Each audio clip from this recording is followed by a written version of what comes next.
Oh, hopefully. Yes, no. Um, Hi, hello. Welcome to stream. Uh,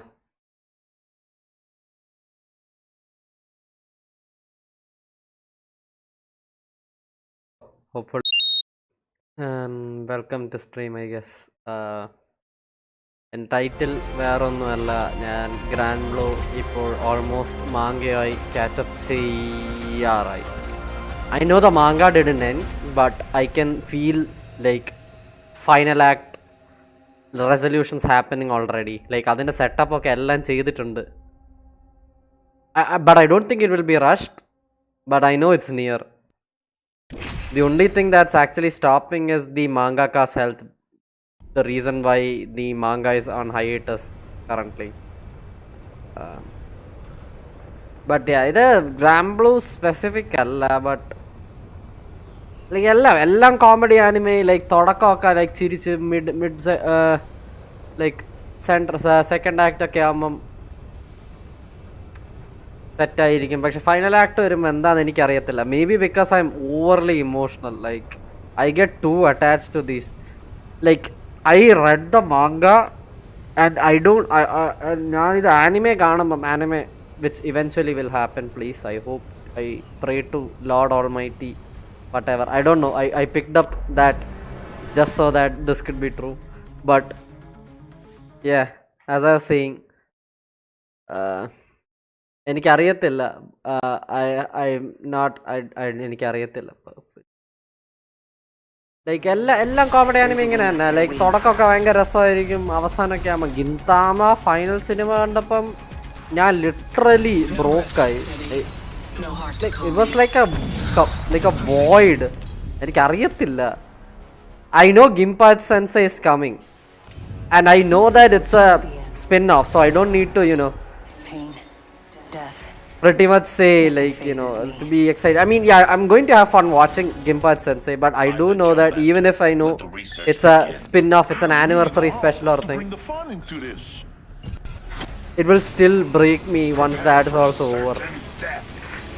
Because for me, comedy anime is much more harsh than like sentimental anime. Because I guess that's the case for everything. Because when the entire story is about people goofing off and then the goofing off stops,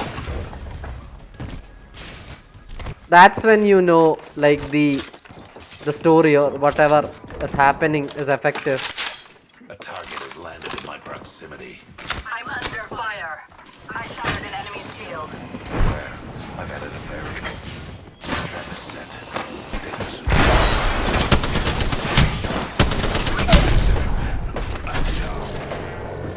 I'm under fire.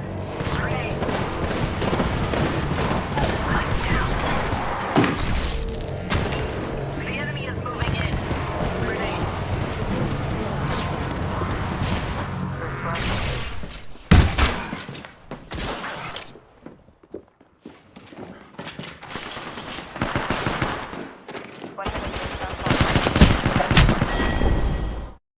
Anyways, ഞാൻ background video ഇട്ടേക്കാം. Nice moment. So anyway. But anyways, deviating from that topic, apparently ഞാൻ view finder എന്ന് പറഞ്ഞൊരു ഗെയിമിനെ പറ്റി കേട്ടു. It's A very fun puzzle, photo based puzzle game.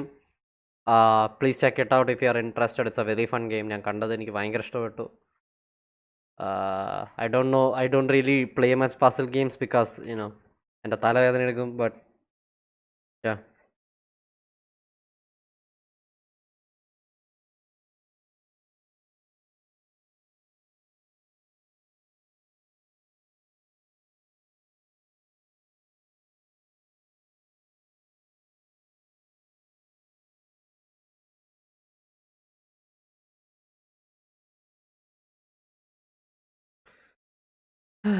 എനിക്ക് പോയിട്ടില്ല.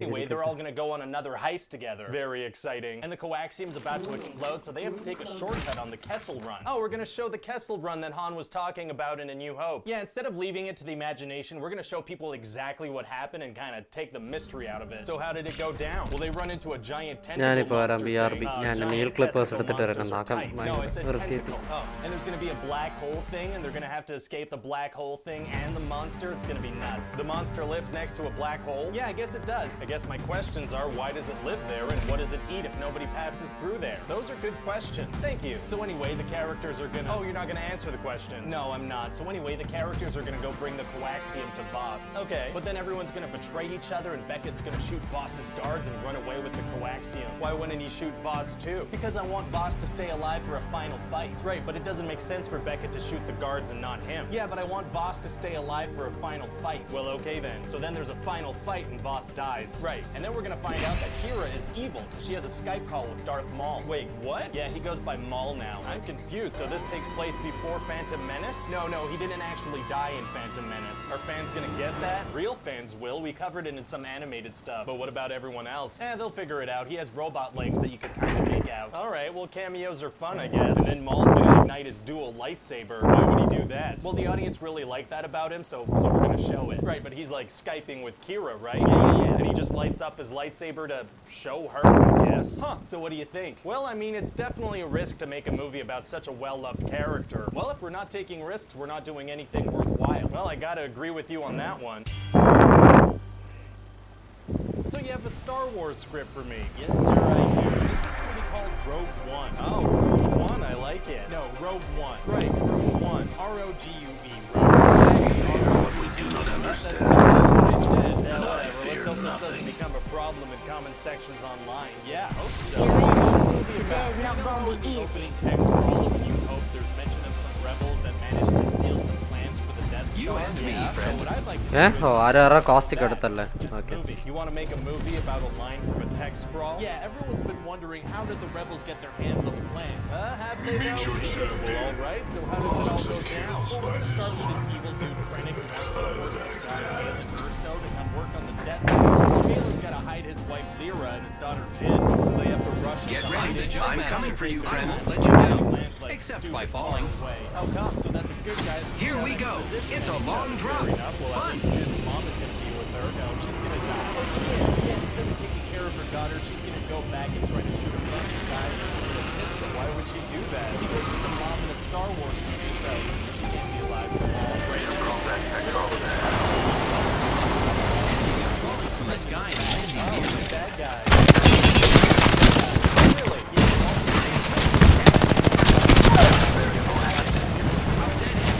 Why did she defect?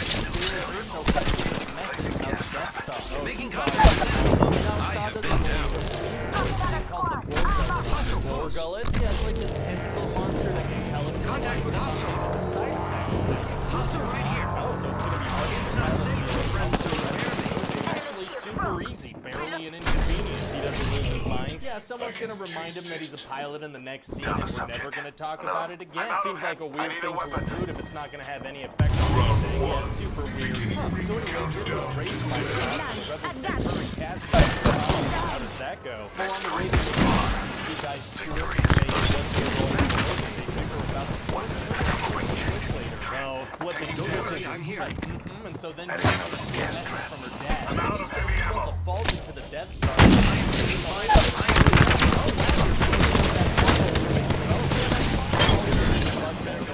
You know, The ring is an distant. entire movie 45 to seconds. fix it. So what happens next? Well, everyone's gonna say the word hope so much it hurts your ears. Oh, that's fun. Then Grandma Target.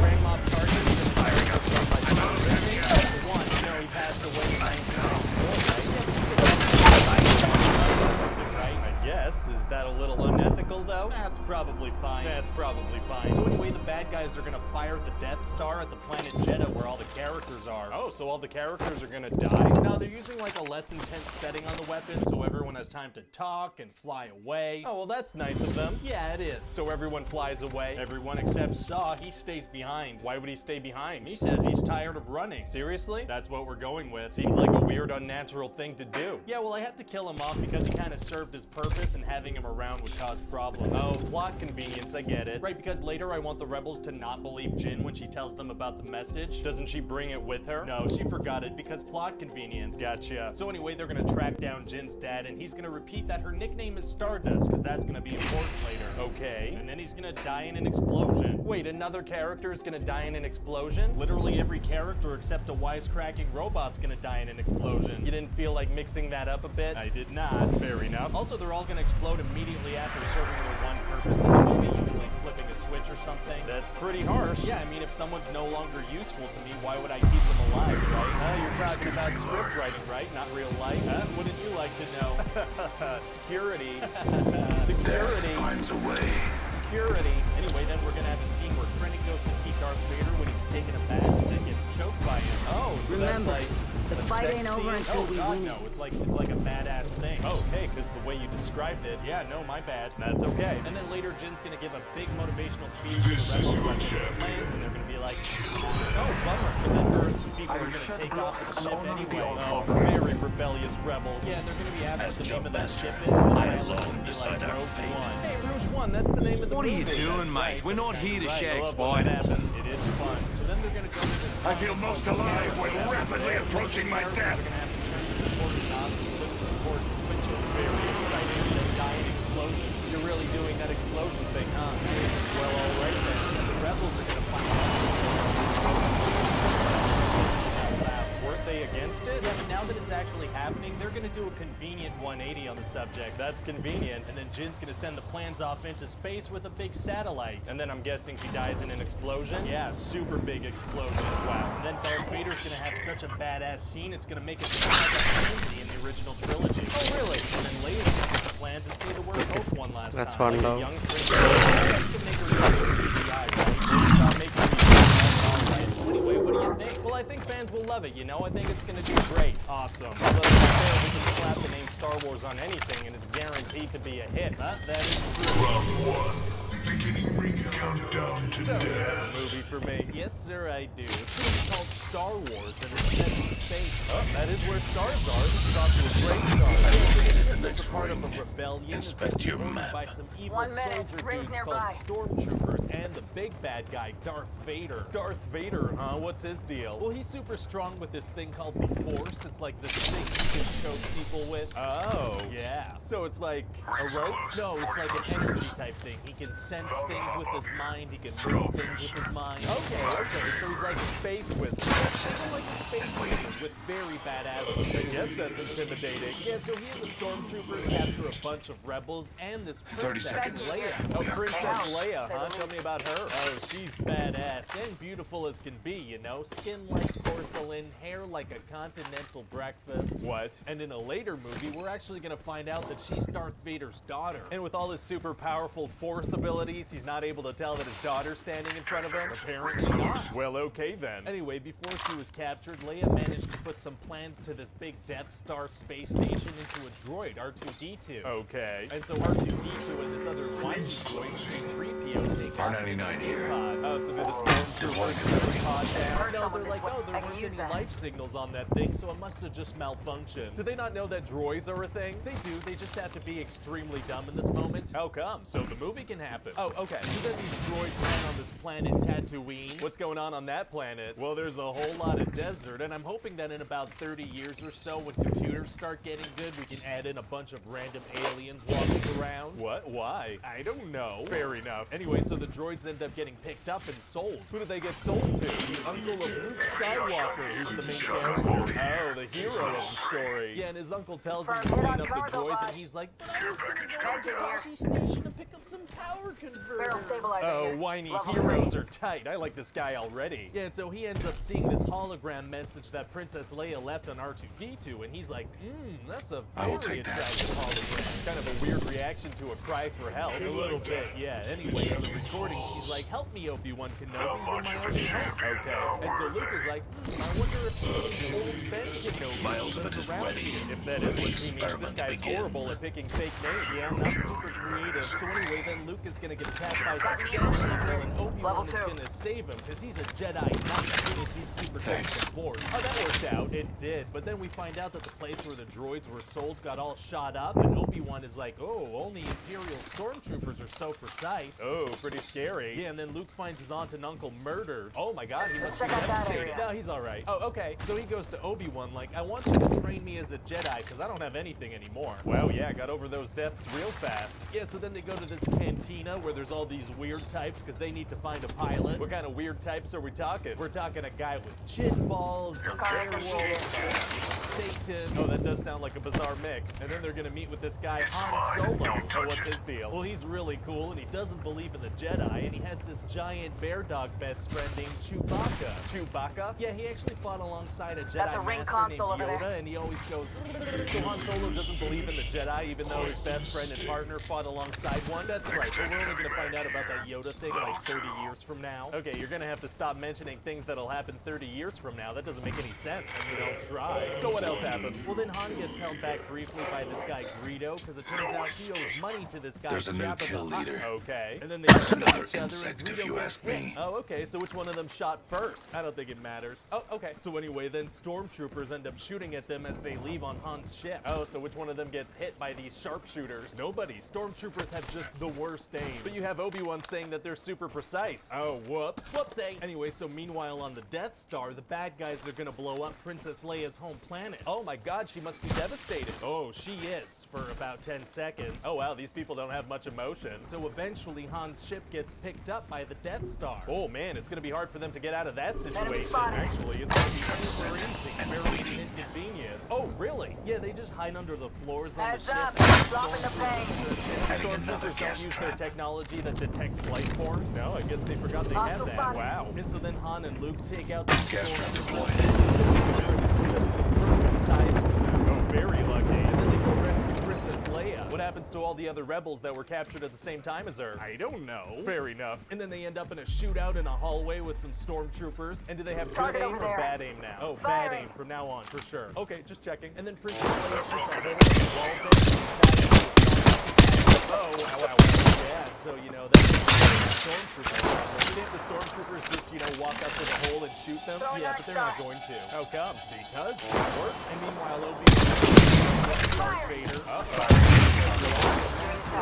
Recharging shield.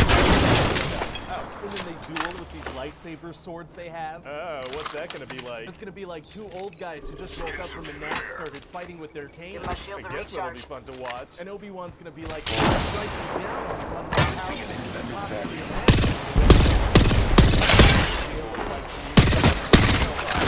Turn into a very specific mental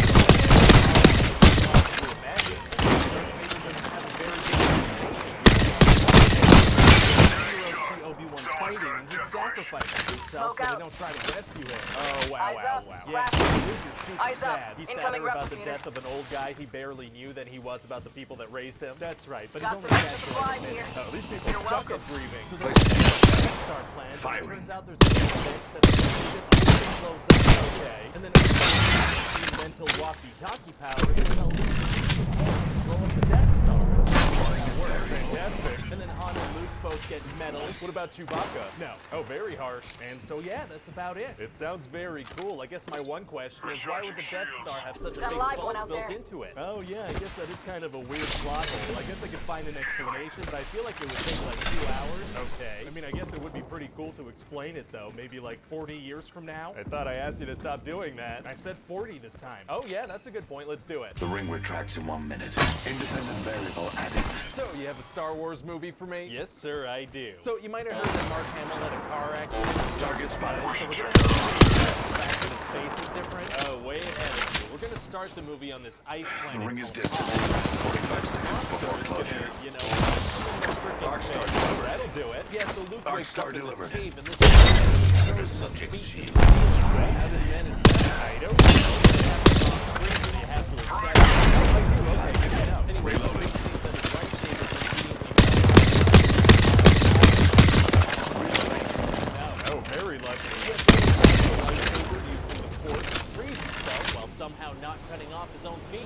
skills, and then he cuts the monster's arm off so he can finish off the monster and spend the night in the cave. Sure can, but instead he's gonna run outside. What? Isn't it freezing? Yeah, he's gonna run right out of the cave in the freezing cold at dusk. Is he able to keep himself warm with the force or something? No, not at all. He passes out pretty much immediately. Oh, but before he passes out, the ghost of Obi-Wan Kenobi shows up. And he's like, you need to go to this planet Dagobah and meet a Jedi master named Yoda who actually trained me. He shows up to tell him this right before he passes out in the cold. Yeah, he waited for this moment after 3 years of silence. Obi-Wan is kind of a drama queen. Okay, and you say this Yoda guy trained him? Exactly, except he didn't. What? Yeah, Obi-Wan's kind of a liar too. Oh, a very sassy ghost. Anyway, so then Han Solo shows up and stuffs Luke inside a dead camel dinosaur. Oh, that's nice of you to guess. Yeah, these camel dinosaurs have warm guts, so Luke is able to survive in the cold. Wow. Anyway, so then back at the Rebel base, Leia kisses Luke because she wants to show Han she doesn't care about him. Oh, a little love triangle, huh? That's cool. That's like a relatable human story. Oh, you mean relatable as in I should have them be related? No, that's not what I meant at all. I mean, I guess they can be related if that's what you're into. That's not, I didn't. All right, the reveal in the next movie, you weirdo. Oh, no. Anyway, so the Empire finds out about this Rebel base and they attack I have a these subject in giant view. AT-AT Far off. things. What are those? They're these giant things that walk super slowly and can only shoot directly in front of them. Oh, that sounds like a very effective weapon. Oh, they're very effective against enemies that are directly in front of them. So the rebels just don't attack them from the front? Oh, no, they do. Oh, they do. Yeah, so a bunch of them get killed, and they're trying to shoot these things down, but they have these big shields. I suspect we will So find then something they tie here. them up and make them fall, and then when they shoot them, they explode. The shields don't work anymore when they're on the ground? Apparently not. Well, great. So then Han and Leia try to escape, but they're hyperdrive, so they have to play hide and seek for, you know, the whole movie. Oh, really? Yeah, and at the same time, Luke takes off with R2-D2 to go to Dagobah. He doesn't have any problems escaping? Whatsoever. So anyway, he gets to this planet, and it's just a big swamp, and that's where he meets Yoda. right here. What's Yoda's deal? Well, he's tiny and green, and there's birds and like a massive shoulder. Why? Because? Oh, okay. So after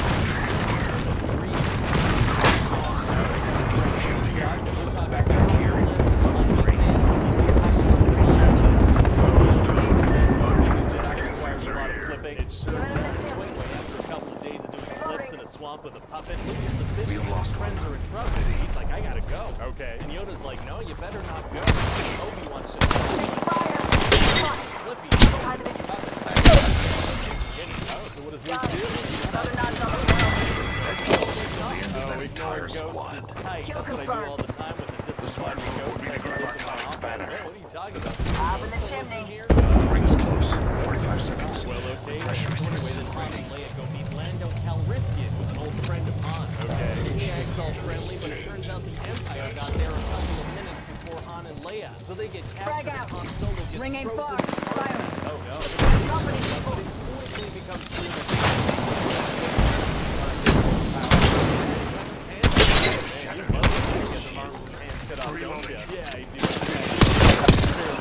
anyway, so then Luke is like, Whole squad you taken out. killed my father. And Yoda's like, no, I am your father. No, Luke, I am your father. That's a great quote. That's not the quote, though.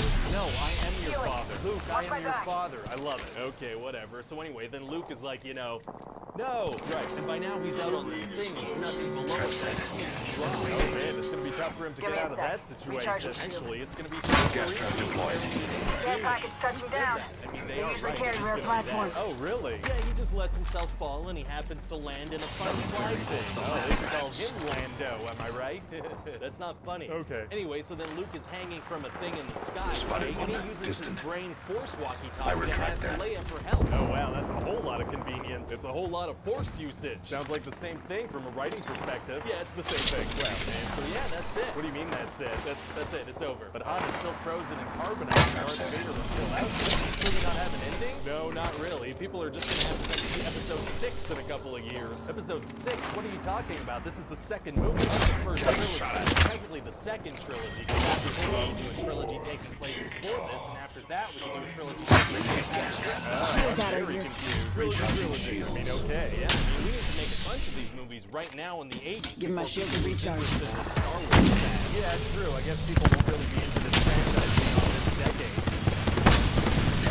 My vision is clear. So, you have a Star Wars sequel for me? Yes, sir, I do. So Lucas amazing. Straightforward. They send in Leia. Ring is in close.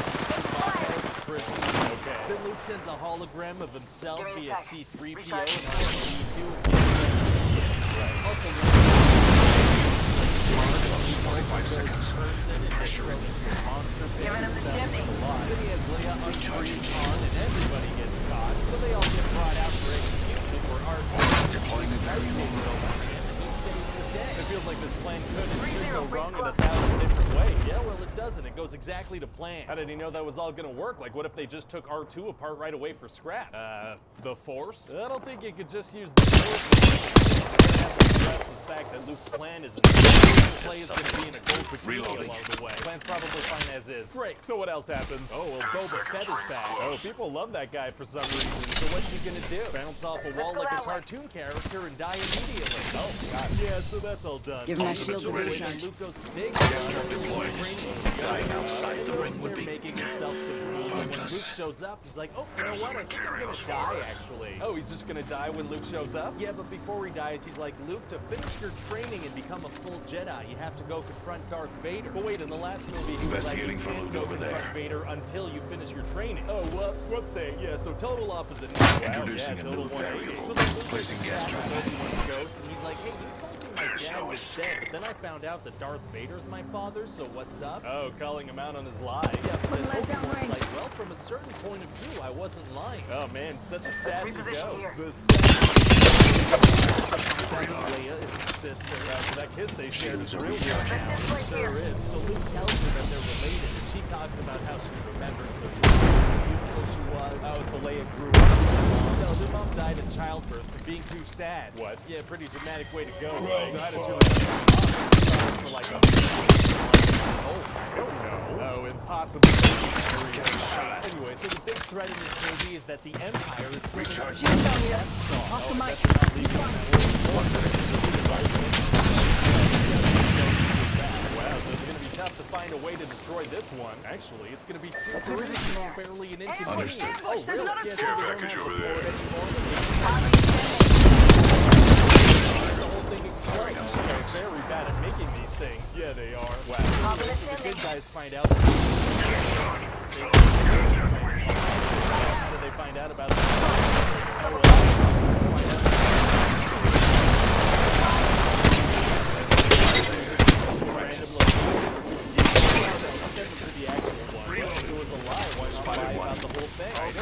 Knocking at the door.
Maybe you were created to lose. That would be a fun twist. With lightning. Oh no. Yeah, it's pretty rough. But then Darth Vader stepped in.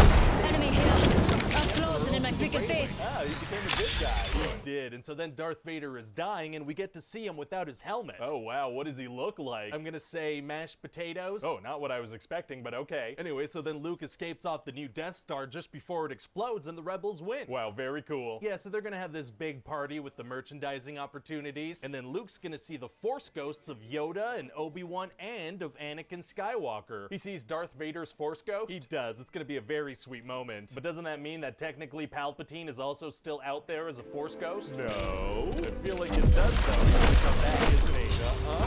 ഇത് ഹെയർലും ഉറപ്പ് Yeah. You said you had a new Star Wars script to pitch me? Yes, sir, and I know you bought Lucasfilm for $4 billion, so there's a lot riding on this. Yeah, we really have to find a way to capture the essence of the original trilogy. I guess that's the last of Apex for the season. Inconvenience. Really? Yeah, well, I figure we can just redo some of the stuff from A New Hope. Redo stuff? Can we get away with that? Yeah, well, not like a lot of stuff. Maybe just have like a Force-sensitive lead character from a desert planet that dreams of a better life, some incredibly important information stored in a lovable droid, a powerful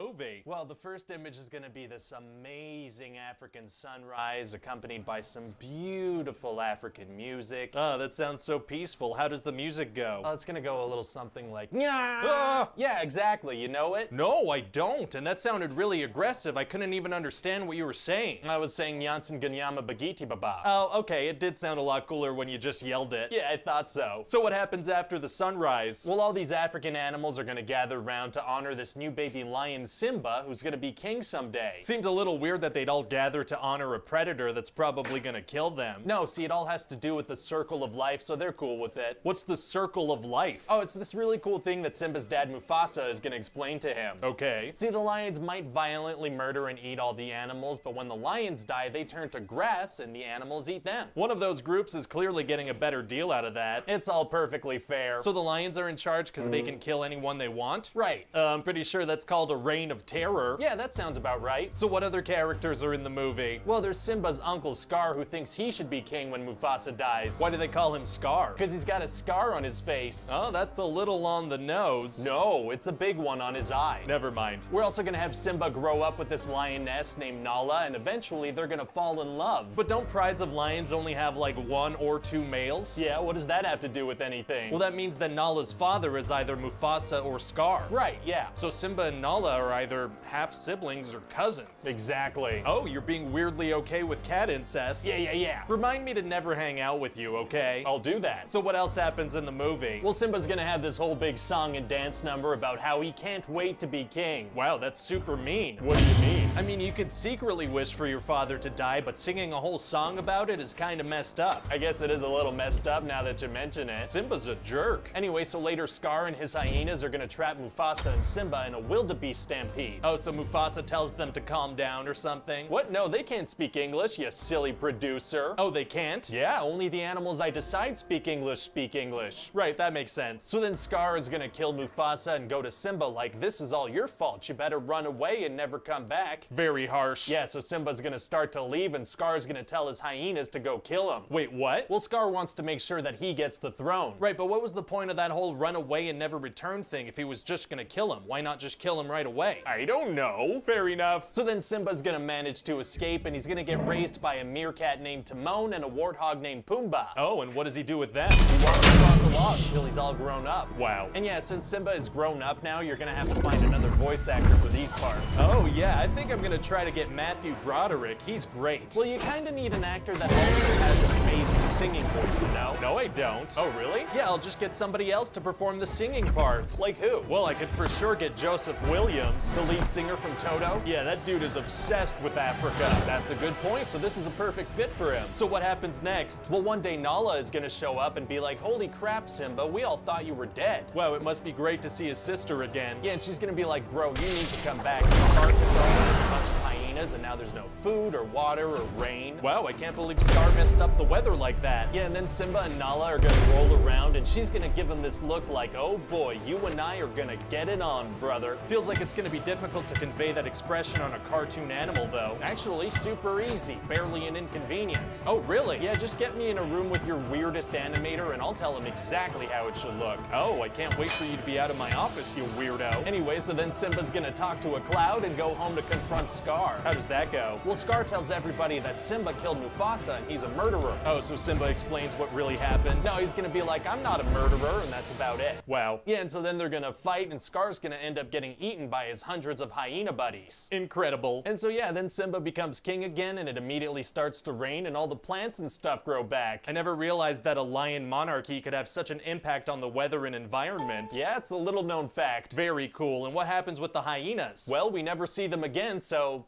I guess the lions ate them. Oh my god. Yeah, real savage. So what do you think? Well, it sounds great. I can't wait to cash in on it a few times. What do you mean a few times?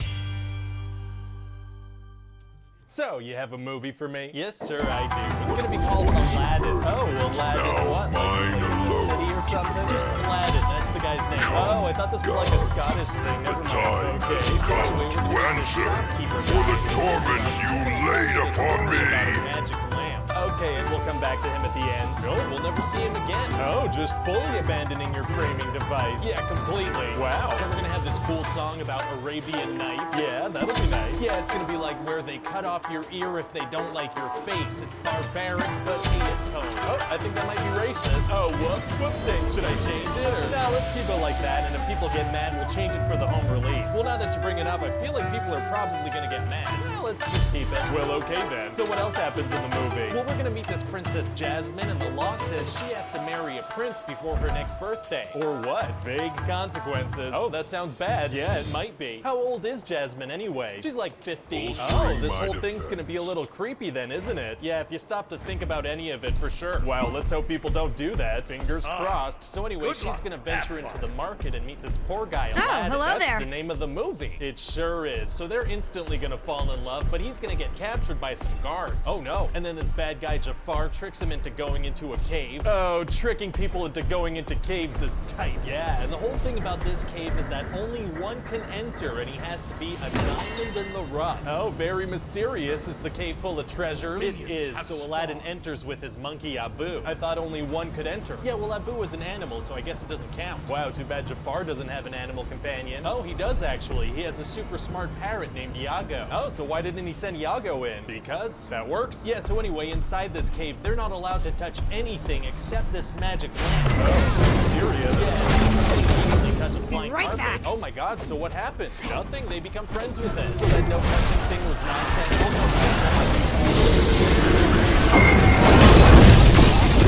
Oh my god, yeah, almost escaped and betrays them. Dead. That's not very nice. Nope. But luckily, Abu managed to grab the magic lamp, and a big old genie comes out of it. Oh, a big old genie. And the genie can't make people fall in love, so Aladdin is like, okay, I wish for you to make me into a prince. Oh, right, because he's in love with the underage girl. So that'll lead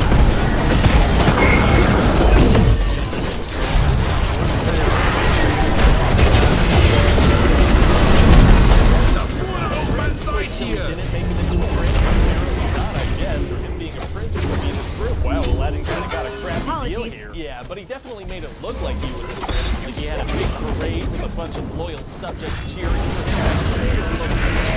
What loyal subjects?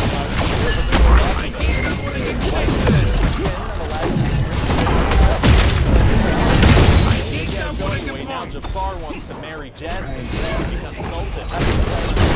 Well, Jafar is able to manipulate the insult and get whatever he wants. So, like, he has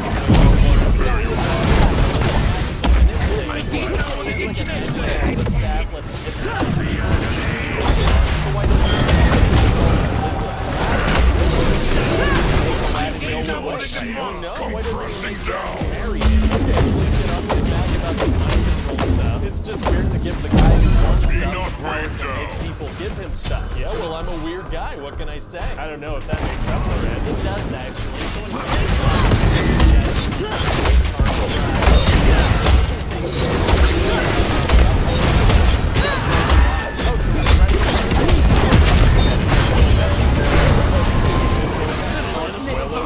And then eventually Jafar gets his hands on the lamp. Uh-oh. He exiles Aladdin.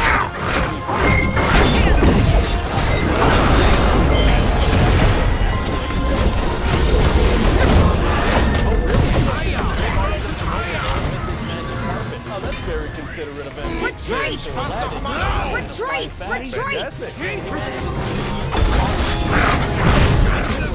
Oh, very smart. Yeah, but now Aladdin's not a prince. Jasmine, was he a prince though? Not super clear, but he's definitely not anymore because his clothes changed. Well, okay then. But Aladdin promised Genie he would use his final wish to set him free, so now he's got to be like, I got to choose between love and keeping my promise. Why doesn't he just do both? What do you mean? Well, he could wish to be a prince, whatever that means, then give Jasmine the lamp and she could wish for Genie's freedom. Oh, that's smart. Yeah, that's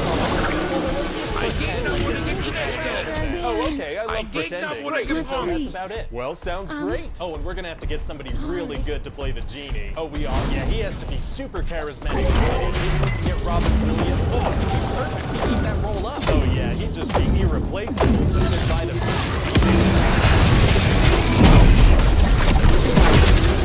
So, yeah, the movie for me. Yes, sir, I do. Movie, so I make sure to keep things well, that's very nice of you. The monster no humans at all. We are not good at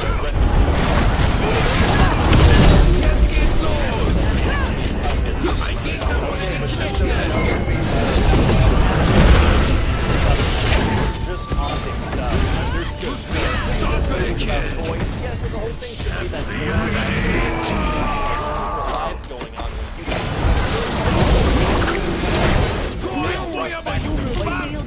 Just so many questions. What happens to the window? Toys running around. I don't know. At what point of the toy-making process do they become sentient? I don't know. If the toy's head breaks, does it die?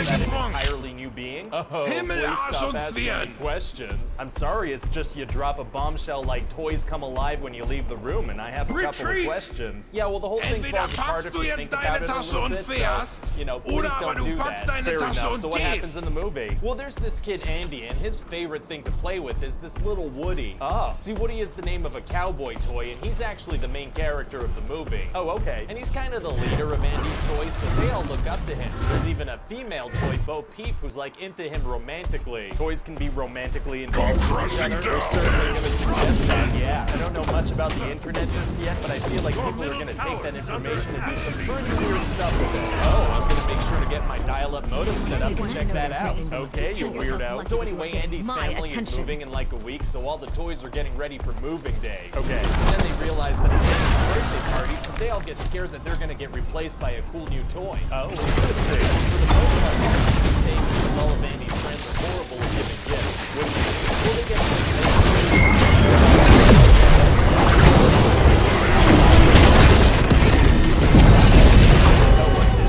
what's really fun about him is that he doesn't know he's a toy. He thinks he's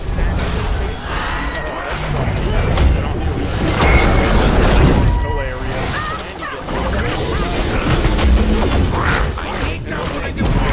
Seeing Buzz moving around and talking. The toy hide the fact that they're alive when a human enters the room, but if Buzz doesn't think he's a toy, he wouldn't do that, right? Oh my gosh. Did you not realize that? No, I didn't realize that. Now this whole thing doesn't make sense. Whoa, okay. No, it's not okay. Buzz not thinking he's a toy is a major part of the movie, but then I have him freeze whenever humans show up. It doesn't make any sense. Look, it's fine. Maybe people won't notice. Stupid. Oh my god, no, it's fine. We'll move on.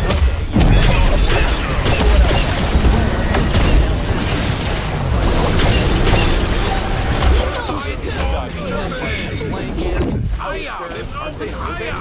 So they put that poster up for like a day, I guess so. So then even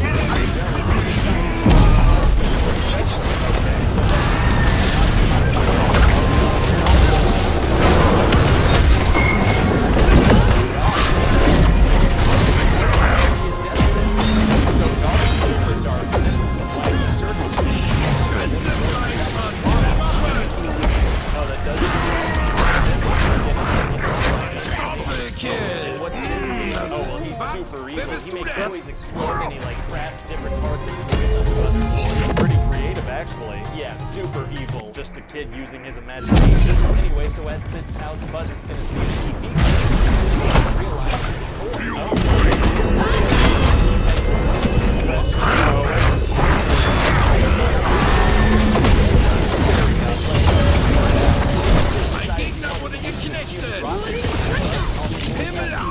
Wow, it's going to be impossible for them to stop a human. On my way. Oh, really?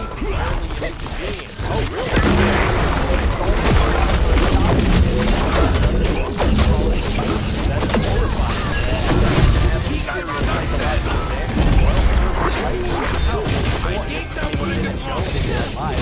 Having fun, and now they probably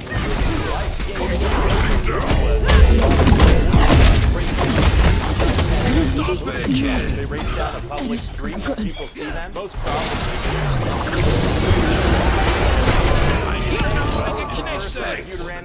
future, I think it's gonna be great. Yeah, we're basically paving the way for a whole new dimension. And if this is how CG animated features are kicking off, I can't wait to see the kind of stuff they make in the future. Oh, things are gonna get good. So, you have a movie for me. Classic fairy tale, the Snow Queen. Oh, and how are we adapting it? In the absolutely loosest way possible. Oh, loose things are tight.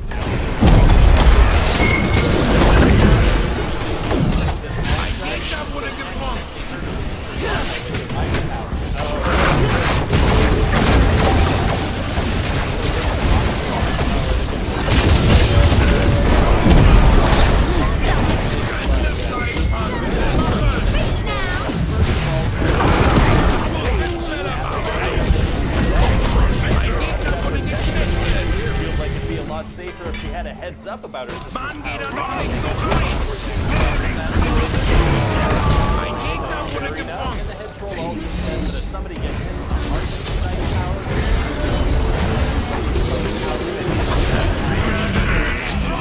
trolls are vague as hell. Right. And then the troll is going to say that she needs to learn to control her powers, and fear is going to be what else does parents do? They lock her up in a room and make her scared of her powers and of human contact. Oh, wow. Not listen to that advice. They did not.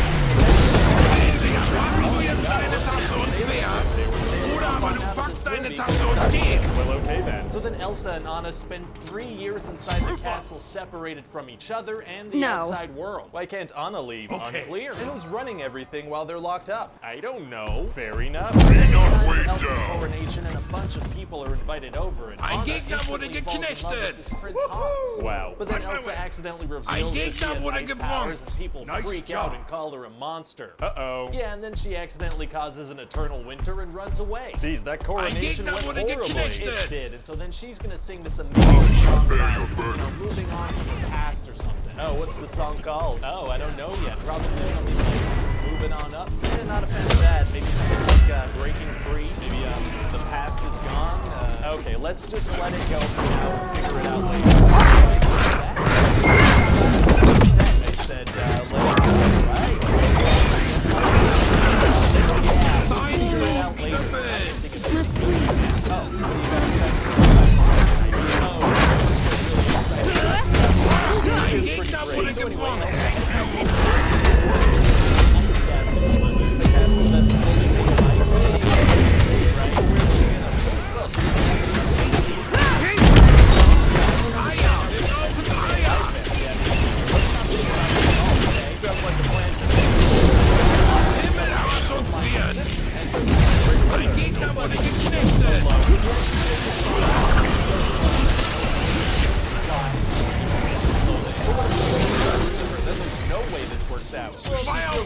Oh, what do you guys think? Feels like whoever was running things before the coronation should be left in charge. Don't worry, this is nothing. Let's get it done. This random prince that's visiting is going to be left in charge. Well, okay then. So anyway, Anna is going to meet this guy Kristoff and his reindeer Sven, and they're going to team up. All right. And they're going to meet this sentient snowman Olaf that Elsa created. Wait, hold on. She made a sentient snowman? Yeah, and his whole thing is that he likes warmth and so. But you're saying no,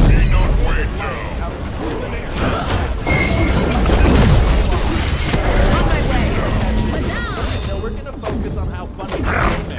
I mean,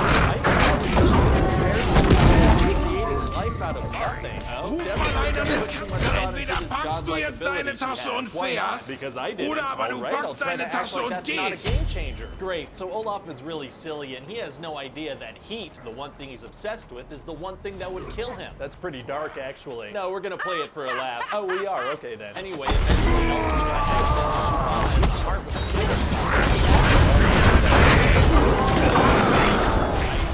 Oh boy. Yeah, so Kristoff witnessed all that stuff when they were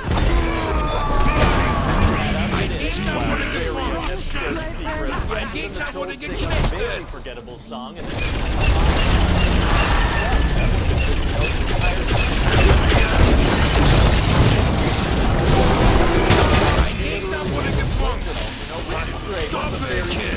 for us to find out. Doppelkill! Try to kill Elsa, and Anna's gonna sacrifice herself to save her. Oh? Yeah, and it turns out that that was an act of true love, so she gets saved. Nice Wow, and so job. what do they do with Hans? How do they punish Das him? ist They ein send him home. Bingo. Oh, that'll show him. Yeah, I guess. So then Elsa gets to be queen. Wait, what about all the people in the kingdom who thought she was a monster because of the ice powers? What about them? Well, it's gonna be hard for them to get over that. Actually, it's gonna be super easy. Barely an inconvenience. Oh, really? Yeah, she just reverses the winter with love or something, and they're all like, oh, everything's great now. Oh, that was easy. So they're just not scared of her powers anymore? Nope, everything's fine. And so, yeah, that's about it. Wow. So any ideas about who to cast as Anna and Elsa? We need people who can sing. Oh, yeah, well, I was thinking maybe Kristen Bell as Anna, and maybe Bell as Elsa.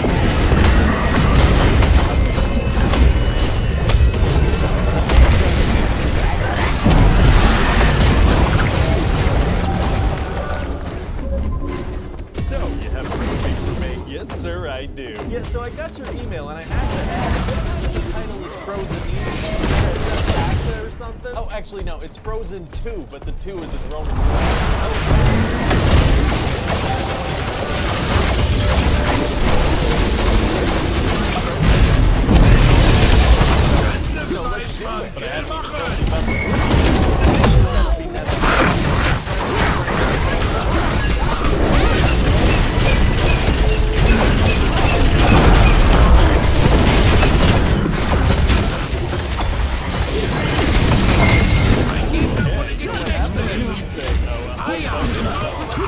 It was a little tricky to figure out.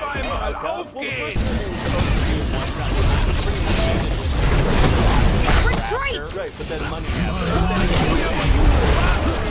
Zeit They live zum happily ever after, Knüppeln. but the movie's a butt. The movie's a butt. Oh, butts are tight. Some are, yeah, for sure. For sure. So anyway, we're gonna start the movie off with a flashback. Okay, so they're gonna tell us about an enchantment forest. They're just gonna take turns dropping a bunch of information before the title card even shows up. Wow, okay, well I Ein guess it'll be Gegner nice to wurde get all the gebrochen. exposition out of the way. Doppelkill. Oh, it is? Yes, universe,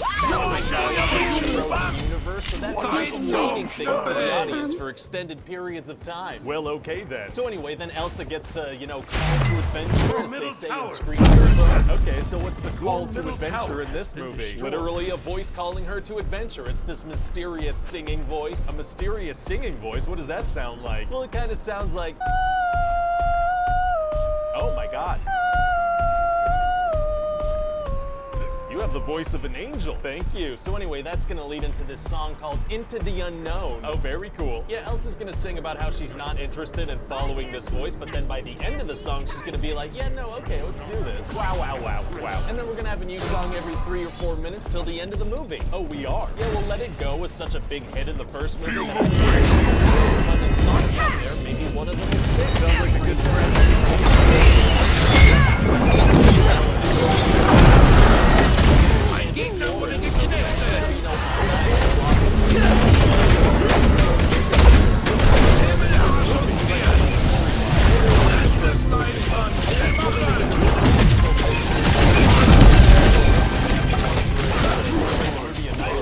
Yeah, it's like Annihilation. Das passiert, wenn entweder packst So du then you're jetzt gonna meet deine these like Tasche und native people fährst, called the North oder Lords, aber du as well as packst the deine soldiers Tasche from und gehst. Arendelle that have been trapped inside for years. Wow. Yeah, just as some impact on the events of the film. I bet they'll look good on the response, though. Great. And eventually we're gonna find out that Elsa and Anna Oh no. Yes, this movie was really good, but I always felt like it could have been sections of colonialism and like genocide. That certainly wasn't covered in the first figure out how to lift this curse. So who's like the big villain? On my way. Just a big curse that needs to be lifted. Oh. Magical related problems. Oh man, it's gonna be hard to solve those. Actually, it's gonna be super easy. Barely an inconvenience. Oh really? Every time a problem arises, it'll be solved by some other magic.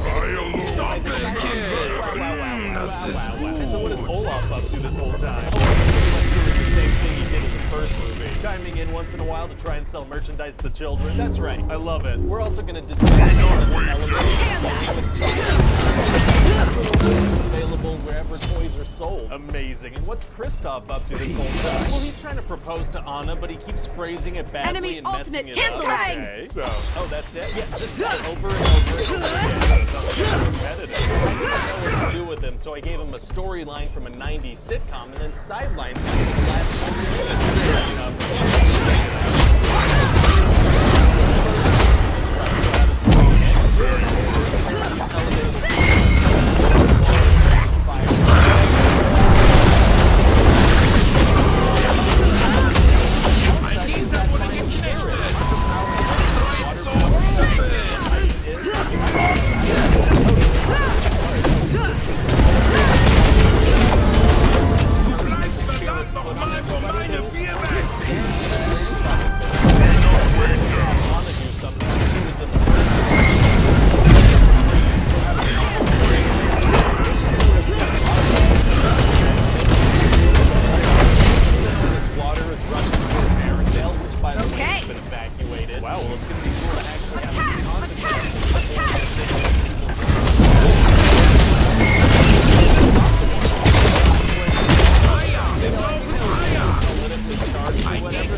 Having a secret lifetime story, but for like a new generation that doesn't play with toys anymore. Oh, so what's gonna have a secret life? Well, what if kids use more than toys these days? Oh, okay, I think I see where you're going with this. Yeah, you wanna make an emoji movie? Oh my god, no. Yeah, as soon as I said it, it sounded like an awful idea. Nobody should ever do that. And I pray that they don't. That would be truly terrible. Yeah, no, this movie's called Wreck-It Ralph, and it's about the secret life of video game characters that live in an arcade. Oh, sweet. Kids are always at arcades these days. Yeah, not only are arcades all over the place, but they're always packed. It is a good time to own an arcade. So what happens in the movie? Well, the main character, Ralph, has been the bad guy in this video game called Fix-It Felix Jr. for 30 years. And his life kind of sucks when compared to the good guys, so he decides that he's sick of being a bad guy. Wait, he's been living that crappy life for 30 years? Why only do something about it now? It's the 30th anniversary of the game. You have been feeling this way for a long time. What makes this moment so special? This is when the movie starts. Gotcha. So anyway, to be a good guy, he needs to win a medal, so he decides to sneak into another game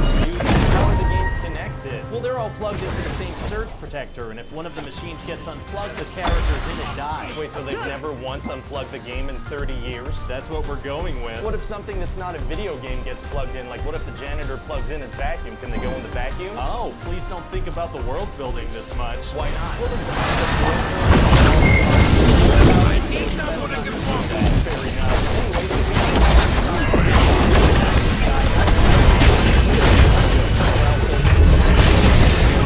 No, he goes into the most dangerous, violent, murdery game in the whole arcade.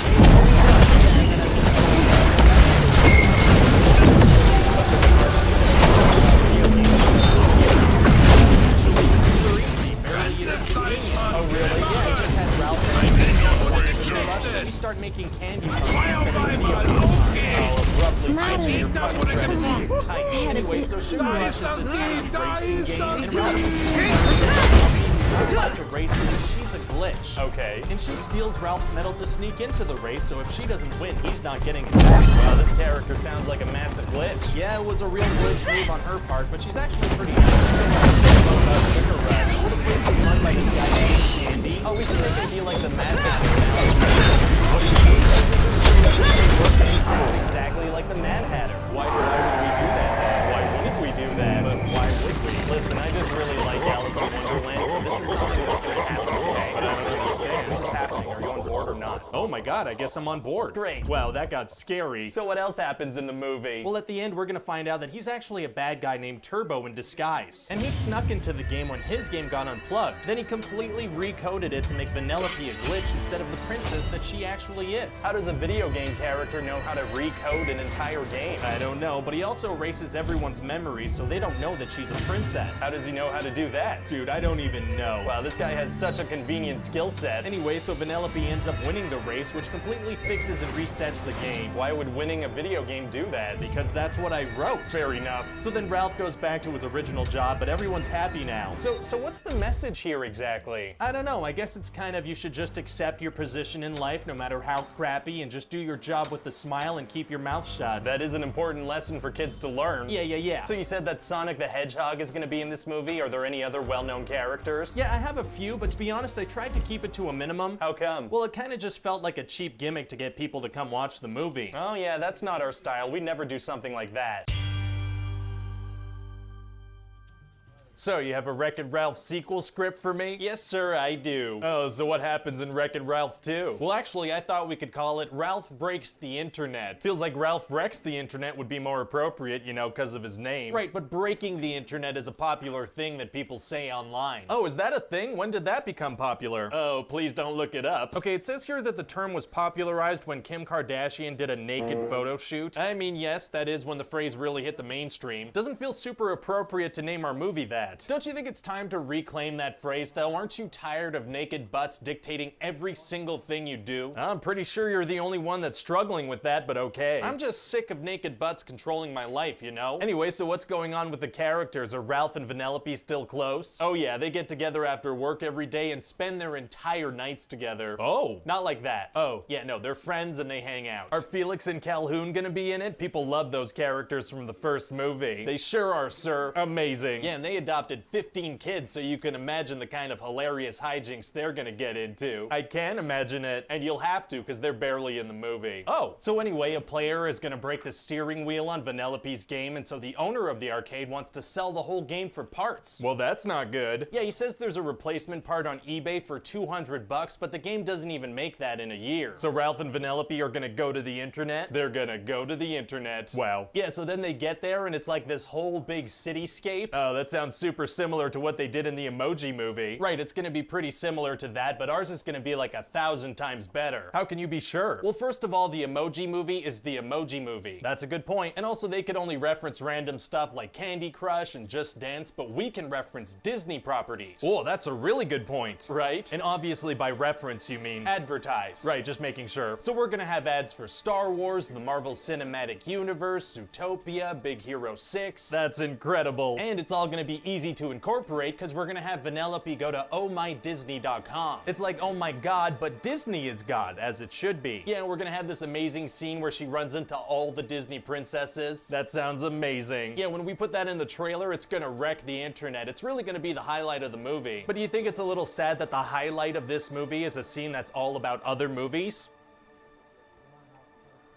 No. Well, okay then. Anyway, so Ralph and Vanellope are gonna run around the internet and encounter a bunch of ads for websites too. Why would we put ads for websites in here? Because it's product placement. Those websites will pay you to be featured. Money for me? Money for you. So you're saying that not only is this movie a commercial for other Disney properties, but also for a bunch of websites that'll pay me to be featured? That's right, sir. I want this movie made right now. I don't even want to hear the rest of the story. Oh, I'd love to tell you though. Okay, but make it fast. I want to start making this money. Okay, so Ralph and Vanellope need to make a bunch of money online to pay for the steering wheel, right? Right. So they follow this super sketchy pop-up bad guy, and that ends up leading them to a game called Slaughter Race, and Vanellope absolutely falls in love with it. Wow, and that's a great message for kids. What is? That clicking on sketchy pop-up ads might seem Revive a little 10 scary at enemies first, with an but operator ultimately or you'll always heal get with what you're looking for. That's a good point, yeah. Doc, That's how I met Sink my or wife, Thunderbird. actually. Oh yeah? Yeah, she Hit was a opponents hot with 80 single in my bullets, area, hack just or waiting to chat deactivate with me. observation. Everything always works out Mute with pop-up ads. Mozzie And another Doc thing we're Beer gonna do is Brava. have Ralph become a viral video star and Mute make like Mozzie $30,000 Doc in a Beer couple of Brava. hours. Oh, that's good. That way we can show kids that becoming popular on YouTube takes little to no effort. It is super easy, sir. So what else happens in the movie? Well, we're pretty much gonna have them run around and encounter a bunch of jokes relating to the internet. I feel like it's kind of risky to reference internet trends, though. What do you mean? Well, internet trends are notorious for being quickly forgotten, so won't the movie feel dated pretty quickly? Well, we're only gonna reference timeless internet jokes. Like, for example, we have a reference to Chewbacca mom. What was Chewbacca mom again? I don't fully remember, to be honest. Well, okay then. We're also gonna have a thing where Twitter is represented by actual birds. Oh, that's literally a thing in the Emoji Movie. Well, we're gonna do it too. Hey, we should have a scene where Ralph reads the comment section on his videos and gets really sad. Why would that make him sad though? Aren't people like really mean in comment sections? No, I don't think so. Really? All I ever see people write in the comment section is the phrase super easy, barely an inconvenience. Why would they write that? Yeah, I really don't know. Oh, I guess writing super easy, barely an inconvenience in the comment section is tight. I guess it is. So how does the movie end? Well, at the end of the movie, Vanellope is gonna stay in the internet and Ralph is gonna go back home. Oh, that's sad. Yeah, well, they're still gonna have like a web video chat once a week, so they're still good friends. Ralph is still able to use internet devices when he's not in the internet. Sure, that works. So what do you think? I like it a lot. I mean, there's some fun stuff, but also some sad stuff, so it looks like you hit that balance really well. Thanks, yeah, I really crafted this with people's emotions in mind, you know, so we can precisely plan when they'll feel happy and when they'll feel sad. Well, it's not like something in an animated kids movie can be unexpectedly sad. So, you have a movie for me? Yes, sir, I do. So I was thinking. Nice. Yeah, so 7 out of the 11 Pixar movies from the past decade have been sequels or prequels or spin-offs, 8 if you include planes. I do not. Fair enough. So I figure on this one we could try something original like we used to. I don't know, sounds kind of unsafe and risky. Well, if it does well, we can make a sequel or a prequel or a spin-off. That's a good point. So we putting like a Pixar short before this thing? No, I thought we could have a Simpsons short. Oh, show off some of Disney's new purchases. I like it. Yeah. So what's the short gonna be about? Maggie Simpson getting romantic. Be ready to eliminate hostiles. Oh, okay. And what about the actual movie? Well, it takes place in a fantasy world where magic exists, but nobody uses it anymore because they developed technology which is easier to use. Wow. Yeah, so we're gonna have like unicorns acting like raccoons. The main characters have a dragon that acts like a dog. It's not an animated movie without a thing that's not a dog 10 acting seconds like remaining. a dog. Exactly. So who are the main characters in this thing? These two elf brothers. 5 Ian and seconds left. Barley. What are elves like in this world? They're basically humans, but blue with pointy ears. Okay, gotcha. So Ian is 16 and very unsure of himself, right? And Barley is an older, more confident brother that's obsessed with his D&D called Quests of Yore. Okay. And so their dad died a long time ago when Ian was just a baby. Oh, I love it. Parents have no business being alive in animated movies. Well, they do still have a mom. And she actually has a boyfriend who's a centaur. He's a centaur and she's like a human-sized elf. That's right. I have some questions. Oh, please don't ask them. Oh, okay, yeah, no, I'll keep those to myself. Anyway, so this centaur is kind of a goofball and he drives easier than running. Running is magic? No, it's just inconvenient, so he has to squeeze into this little human-sized car. If the magic beings are one of the why don't they have cars of different sizes and different creatures? I don't know. Oh, fair enough. So anyway, the kid's dead father leaves them a staff that lets them bring him back for 24 hours. Okay. But they mess up the spell and only get back his lower half. So like, his crotch? Well, like legs. But like a crotch, though. We're gonna be looking at a quite big. Yeah, sometimes we're gonna be looking at a crotch, and I know it sounds weird, but it's actually quite touching. Oh, touching crotches are tight. Oh my god. Oh my god. I need to start filtering some of the things I say are tight. Sometimes they're gonna build a fake torso for their dad to pretend that everything's normal. Oh, fake chests are tight. What's that gonna be like? Have you seen Weekend at Bernie's? Sure, yeah, that. Well, okay then. So if they want a shot at completing the spell and speaking with their dad, they need to track down this super rare Phoenix stone. Oh, movies about tracking down valuable stones are very hot right now. Yeah, so they take off to go find this thing, because after 24 hours, that's it, he's gone. They don't bring the mom along? They don't, no. Very insensitive. Yeah, I guess I try to follow them the whole time, so we'll check in with her. Oh, okay. So they take off on a road trip in Barley's van, and they meet this manticore lady. And what's her deal? Well, she used to go on adventures and send people on quests, and now she runs a restaurant. Oh. But Ian and Barley make her go crazy and, like, reignite her taste for adventure. How do they do that? By talking to her for about 30 seconds. Oh, that didn't take much. Yeah, I guess she was right on the edge. Wow. So they keep going on this road trip, and you know what they encounter? Well, if this is a road trip movie, I'm gonna assume they encounter bikers of some kind. They encountered bikers of some kind. Could they do that thing where they accidentally tip over all their motorcycles? You know it. Never gets old. Never gets old. Right? Oh, God, I hope so. So what's up with these bikers? Well, they're these little pixies, and since nobody uses magic anymore, they travel on these big motorcycles instead of flying. Why wouldn't they fly? Well, at the beginning of the movie, we show that planes 15 exist, so seconds nobody left. flies anymore. Right, but you can't fly a plane through rush hour traffic. Oh, yeah. Time no, that's expires a good in 10 point. And if seconds. they're tiny, how would planes help them, like, reach sir, I'm Op 4, gonna last get operator all the standing. way off my back about the magic logic, okay? Oh, yeah, okay. top of that thing. Oh, thank you so much. So what else out of happens? time. Well, this is a quest. So they basically travel from obstacle to obstacle and try to get past them. Oh man, is that gonna be hard for teenagers to do? Actually, it's gonna be super easy. Barely an inconvenience. Oh, really? Yeah, see, a whole lot of the problems they encounter can actually be solved by magic spells that Ian learns. Oh, Barley can't do magic? Nope, but he knows all about it. How come Ian is the only magical one? I don't know. Fair enough. So eventually they get the Phoenix Stone, but there's a curse that sends this big dragon stone thing after them. Oh no. Yeah, and there are only a couple minutes left before the dad's visitation spell wears off. Oh no. But see, Ian had this checklist of things he wanted to do with his dad, and he realizes that Barley actually checked all those boxes off by being his brother. Okay. So Ian fights off the dragon and lets Barley say goodbye ready to to their eliminate dad, which he hostiles. was too scared to do in the hospital as a kid. Okay, so this is how we get the tears. This is how we get the tears. I was told that was a requirement. Oh yeah, Pixar runs on tears. Right. Oh my god.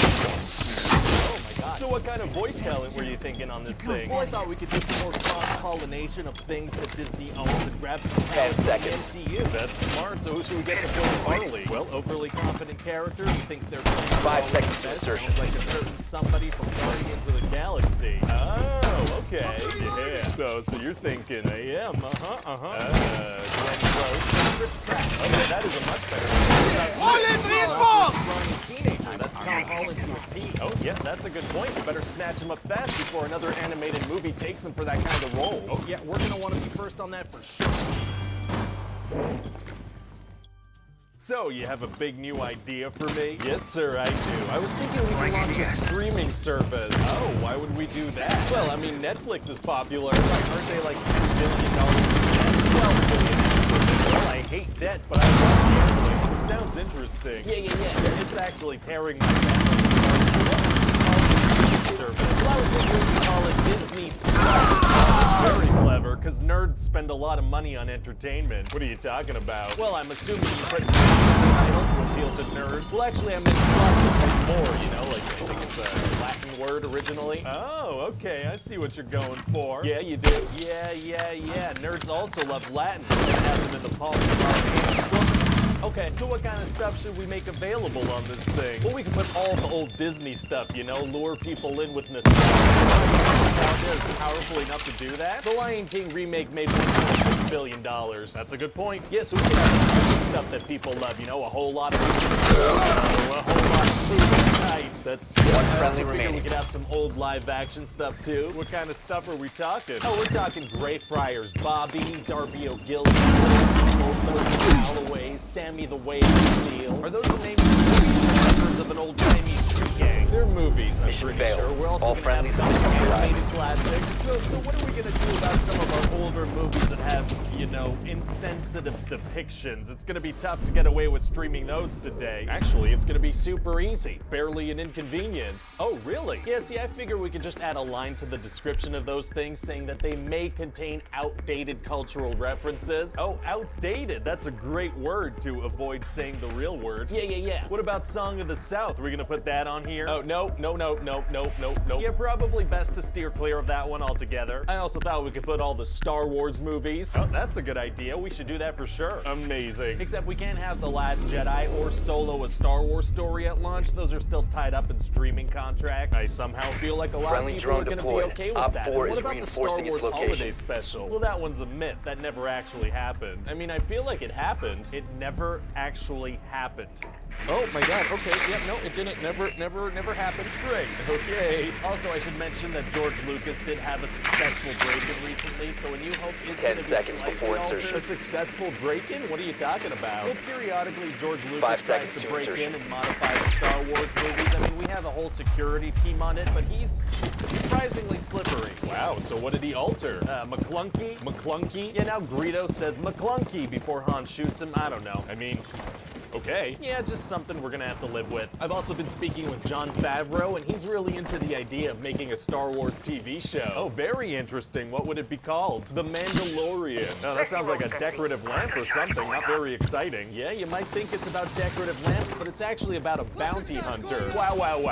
I also thought we could have some Marvel TV shows. Oh, you know, eventually. Oh, I had a very premature oh. You did. And I also thought we could put all the MCU movies on this thing, you know? People are are going to be really pumped to rewatch those. Yeah, they will. Although they will have to wait for certain movies that are still tied up at Netflix. Well, as long as the Tom Holland Spider-Man movies wind up on this thing, I think people are going to be happy. Yeah, that might never happen. Oh, dang it. Anything else you want to put on this thing? Well, technically, we could put all the seasons of The Simpsons on this thing. That's pretty huge. Oh, that's a great idea. Let's crop those bad boys.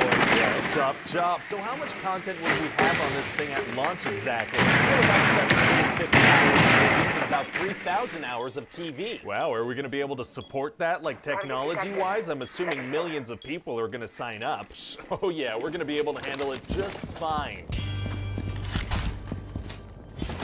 Shout out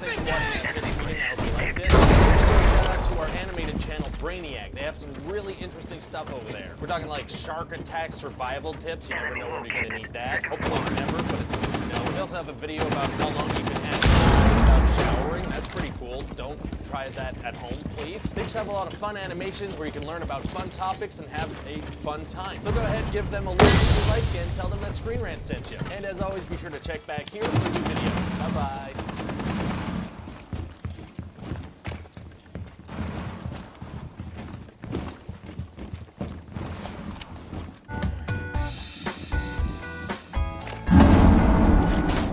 So, you have a Batman movie for me? Yes, sir, I do. Amazing. George Clooney's gonna be really excited to make another one. Oh, no.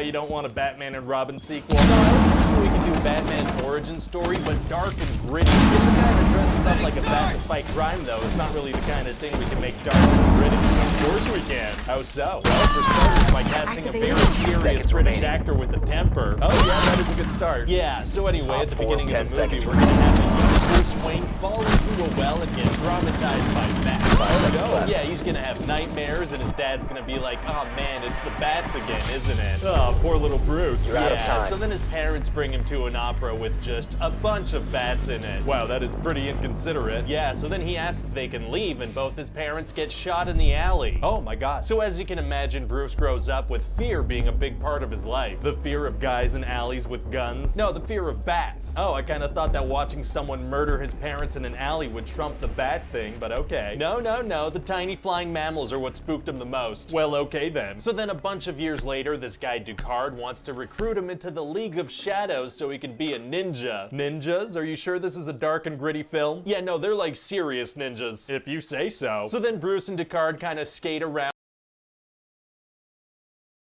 on an ice rink and play hide and seek together. Oh, and so then Bruce is a ninja? Almost, but first Ducard is like, hey, execute this criminal real quick. Oh, these are some serious ninjas. I know, right? But then Bruce is gonna say, I'm not gonna be an executioner, you doofus. Get out of here with that nonsense. So what does he do? Well, instead of killing the guy, he, makes the entire building explode. Oh my God, what? Yeah, he just blows the entire place to hell. But what if people die? Oh, they do die. Oh, they do? Yeah, the leader, Ra's al Ghul, dies, and a bunch of other guys get ragdolled around. A lot of ninjas die. So what the hell was that thing about not being an executioner? He just killed a bunch of people. No, he didn't kill them. The explosion did. I guess that makes sense. Anyway, so then he's gonna save Ducard from falling off a cliff and head back to Gotham. Wow, so he's like a rogue ninja? Yeah, basically, and he hates crime. And what does he do in Gotham? Well, he's gonna embrace his fear and become Batman. Oh, okay. I guess it's good that his childhood fear wasn't the alleyway murderer guy. Yeah, or instead of Batman, he would have been Alleyway Murder Man. Definitely less cool. So he's gonna go see this guy Fox that works at Wayne Enterprises. Okay. And it turns out that Fox has a bunch of cool superhero gadgets lying around that he's been working on because of reasons. That's very convenient for his plan of becoming a superhero. Yeah, so Bruce is gonna get a cool costume and a bunch of gadgets. Oh yeah? Yeah, he's gonna get some cool explosive things. And what does he use those for? He's gonna throw them at some cops that are chasing him and make their car flip. What? That could have easily killed them. Yeah, but it's not gonna. Right, but he couldn't have known that. If a car flips, there's a good chance that someone could die. But nobody's gonna be killed, so it's okay. Okay, man. Batman's also gonna become friends with this cop, Jim Gordon. Okay. And they're gonna have these little chats together throughout the movie. Oh, they are? Yeah, like Gordon's gonna put out the trash at home and Batman is just waiting outside for him. Wait, so Bruce is just hanging hang out outside Reloading! waiting? Yeah, I guess so. What if the trash hadn't been full that night? Well, maybe he knew that their garbage was gonna be full that night, you know? He is the world's greatest detective. But that would mean he's been keeping tabs on how full their garbage can is, like on a daily basis. I guess so. What if Gordon's wife had put out the trash? Well, he must have known that Jim's the one to put out the trash. Wow, Batman must have spent a lot of time watching over their trash habits. Yeah, must have. Anyway, he's also gonna do this thing where he disappears mid-conversation. Why would he do that? Because it's mysterious. It's rude and but also mysterious. Yeah, I guess. And we're gonna have Bruce reconnect with his childhood crush, Rachel. Oh, we are? Yeah, and they're gonna reminisce about how they always used to steal condensed milk from Alfred. Condensed milk? Yeah. Can we maybe change that to candy or something? No, you remember when you were a kid and you'd always be like, Mother, could I please have some sweet, sweet condensed milk? And she'd be all like, not until you brushed Mother's hair, not until you brushed it well. Oh, I think you might have had a weird childhood. Oh, did I? Dang it, that explains some stuff. Anyway, what are the other characters in the movie? Well, there's this guy, Jonathan Crane, aka Scarecrow. Oh, yeah? Yeah, and he has this fear gas that makes him go crazy and super scared of stuff. Wow. And Rachel is an attorney now, and she's getting real suspicious of him. Oh, so what does he do? He shows her that they've been dumping fear poison into Gotham's water supply for weeks. Why would he show her that? So we could see it. Oh, okay, gotcha. And we're gonna learn that this stuff gets activated when water evaporates, so the plan is to use targeted microwaves to do that. Wait, but you said they've been dumping this stuff in the water for weeks. Yeah, pretty evil, right? I mean, yeah, but hasn't anyone boiled water or made tea or had a hot shower? I guess not, no, not in several weeks. Wow, people in Gotham must stink. Probably. Very stinky citizens. We're also gonna learn that Ducard was the real Ra's al Ghul the whole time. Oh, so not the one that Batman murdered? No, that was a fake one. Right. And he wants to take the big microwave on a train ride to Wayne Tower and vaporize all the water. Oh, well, that's not very nice. Nope, and some of the stuff is gonna get released and people are gonna get all scared and crazy. Oh, no. Yeah, and Rachel's gonna run into this kid that Batman had a moment with earlier on in the film. Oh, what are the odds of that? Well, what are the odds of anything? I don't know. Exactly. I guess that's a satisfying answer. And then that Scarecrow guy is gonna pop out and attack them. Oh man, it's gonna be hard for Rachel and a child to take on a Batman villain. Actually, it's gonna be super easy. Barely an inconvenience. Oh, really? Yeah, she's gonna be scared for a second, but then she's gonna,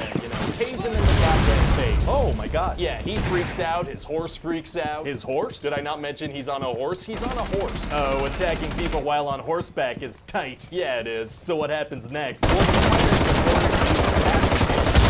Train tracks and stop Ra's al Ghul from getting to Wayne Tower. Oh, sounds like a good plan. Yeah, and so then, he does that. Oh, well, great. And so Batman jumps onto the train to fight Ra's al Ghul. Wait, why isn't it over? I mean, the train's gonna crash. Well, he wants to fight him. Well, okay then. So then they're gonna fight a little bit, and Batman's gonna be like, I'm not gonna kill you, but I don't have to save you. Okay. And so he jumps off the train, and Ra's al Ghul dies. Pretty sure that's still manslaughter. Yeah, but it's not murder. No, not as much as the stuff he did earlier. So Batman's a good guy, if you say so. So what do you think of the dark and gritty Batman? Well, it sounds like a good idea, but I think we should have to start the dark and some jokes here and there, You think so? Yeah, we can do that. Yeah, I don't know why. I just have this bad feeling about going too dark with it. I mean, what could go wrong with that, though?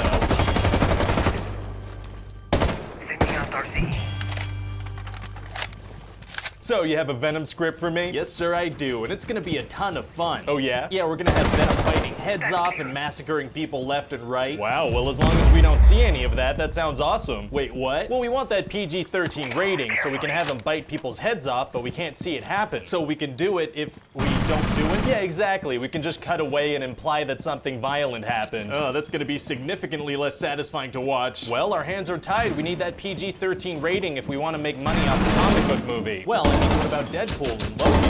Deadpool 2? What about them? Well, they were R-rated comic book movies and they made a ton of money. Can't we learn anything from their success? Well, here's the thing about learning.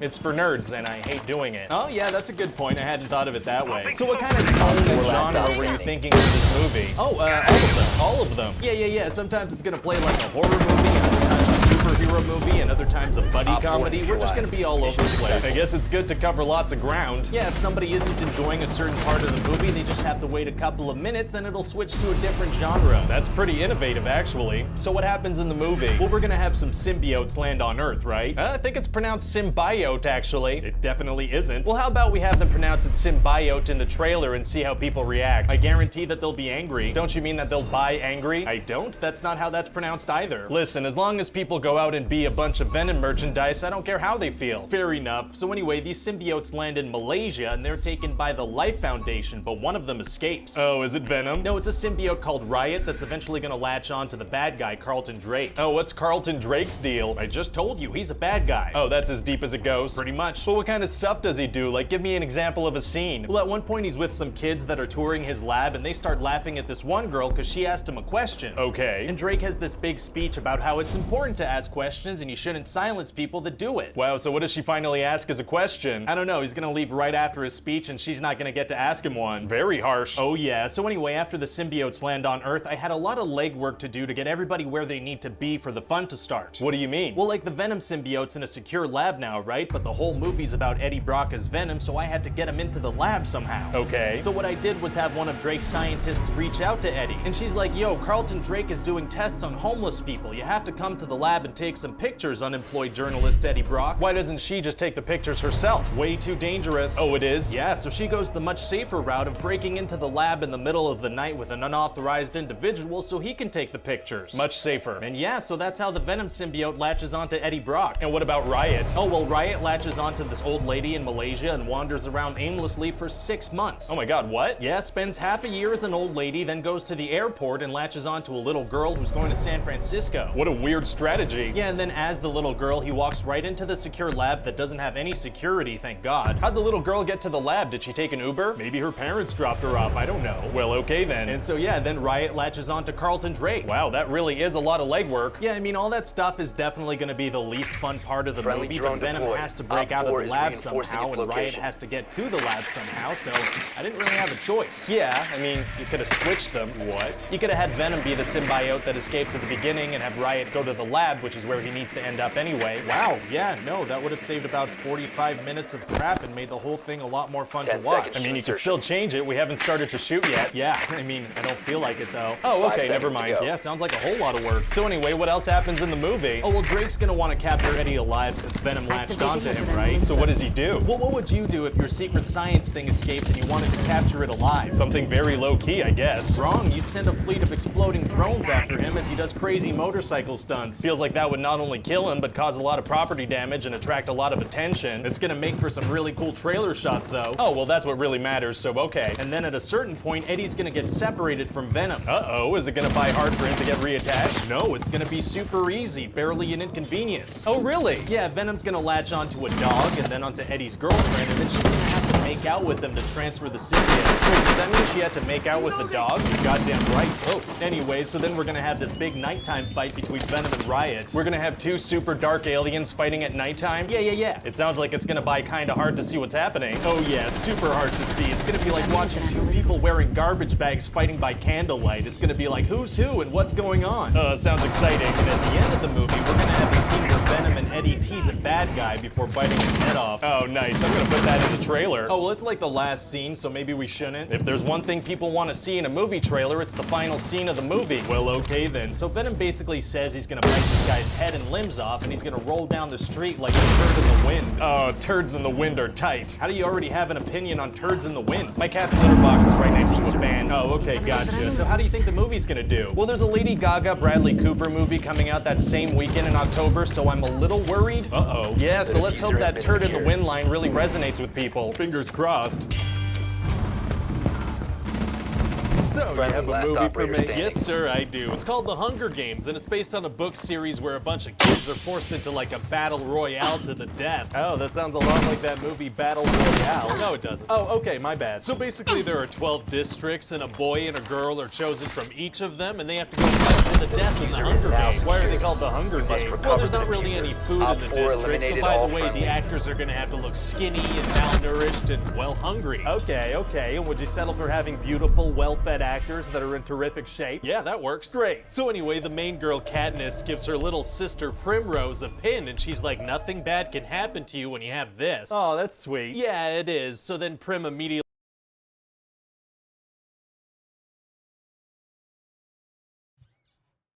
Welcome to the greatest day on Earth. The birthday begins. Dude, let me tell you, the otters have been doing some real cute stuff the last, like, 5 minutes. Look at this freaking sea otter. That's Rosa right there. Look at them. Look at that. Location. Look at that little sea otter. She's doing such a good job. lot of time. So that's all. We just do this for like 8 hours. 10 seconds to go. 5 seconds before insertion. Welcome, ladies and gentlemen, to the official Rose's 24th birthday celebration. Let's kick this off by meeting the honor team. We've got some wonderful otters at the Monterey Bay Aquarium, right? You've got Ruby. Everybody loves Ruby. She's the youngest otter at the aquarium. Branded near San Diego, a newborn pup. They rehabilitated her, was released into the wild, but eventually she became too dependent on humans. Now Ruby's pretty great. We gotta give it up for Selka. Look at Selka. Selka had You have dropped the diffuser. The diffuser is now secured. Surgery to recover at the Monterey Aquarium. Was unfortunately not able to go back to the wild, so now Selka lives out her glory days in the aquarium. Fuck that shark. Reloading ammo. All we know is Selka's a beautiful camera dog. We ഇവിടെ also ആയിരുന്നു. have Kit.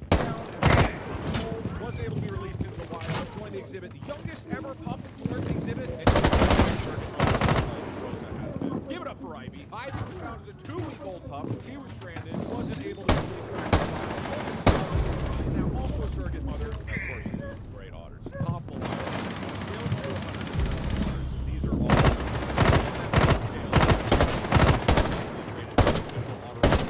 at the scale of 1,000.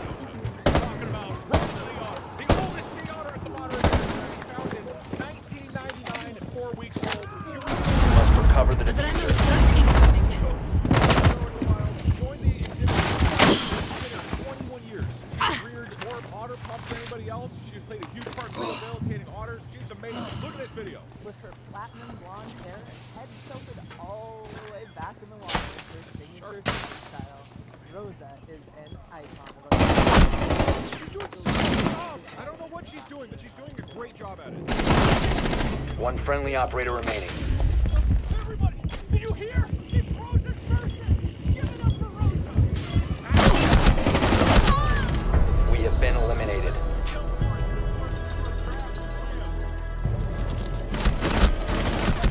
I had to throw away this suit because of this.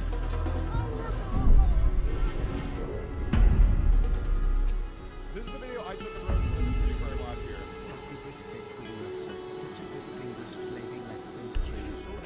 Look at how distinguished this lady is.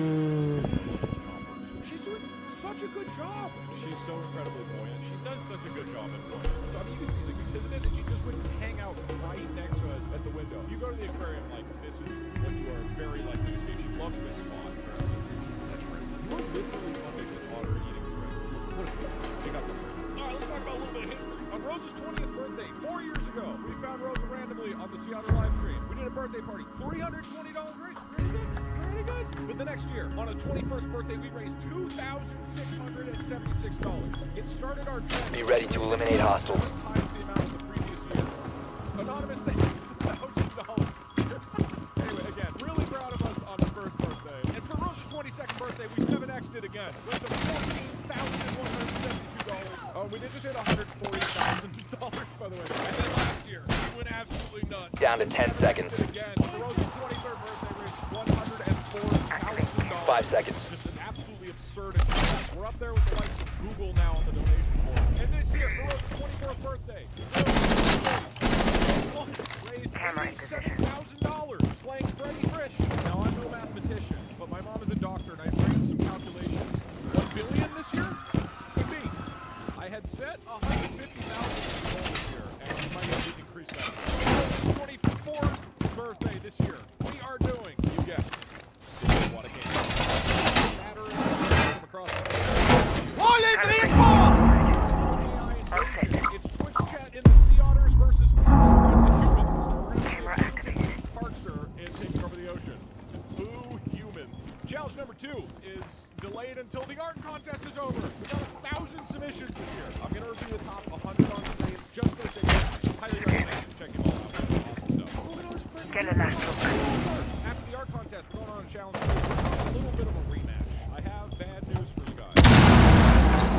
Insane from losing at chess to you guys over and over. Now, he thinks he's a mermaid, and you guys will be playing chaos chess with AI Napoleon. Challenge number 3. Loading mag! But a random disaster happens every 5 minutes. My goal is within 1 hour or before going bankrupt to get 10 otters. This is going to be showing the actual logistics of running the Monterey Bay Aquarium and how hard it is and how important the work is. Challenge number 4. Hey, wrong, I restart. So I'm going to have to beat all 5 of the lobster levels in Peggle while answering trivia questions. This time, all the trivia questions need to be ocean related. We're going to prove how much I've learned about the ocean over the last 5 years. Challenge 5, we swap over to you guys. Twitch chat needs to be 2 levels of Peggle, and they also have to be the clawed lobster level. You guys have been training on this for years. And finally, challenge 6.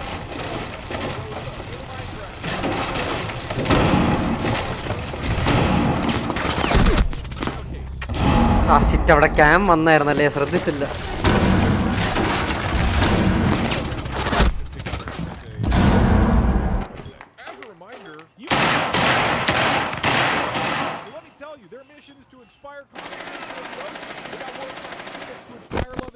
If you go to the aquarium, you will see it is wonderful stuff that makes you want to give the ocean a big old swing. Build ocean populations. Southern sea otters were almost extinct. One friendly operator remaining. And now it's back up to thousands, in large part because of Monterey Bay Aquarium helping with rehabilitation work. So Rosa, on top of just being 15 seconds. Otter, has helped to raise and get sea otters back into the wild. 10 seconds left. 15 of them, right? So she's actually, like, maybe I'm going to say the most influential. 5 seconds left. Mission failed. All friendlies have been neutralized.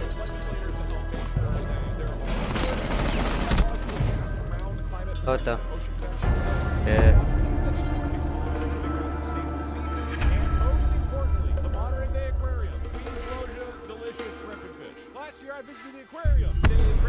As expected, I guess. Behind the scenes, I was able to check out Rosa and get like they did a feeding session before it's actually open to the public. This is how much a sea otter eats in a day. It'd be funny if I tried to eat this amount of food in a day. That's if I eat what Rosa eats. That's so much shrimp. I don't think I can eat this much food. Archer, would you be willing to split an entire day's anyways അങ്ങനെയാണ് ഞാൻ ഇന്നത്തേക്ക് നിർത്തുകയാണ്. എൻ്റെ തല എന്തോ പോലെ എനിക്ക് തീരെ വയ്യ. It's about 10 pounds of shrimp and squid and clams. Parks down. So anyways പതിവ് പോലെ ഗുഡ് ബൈ.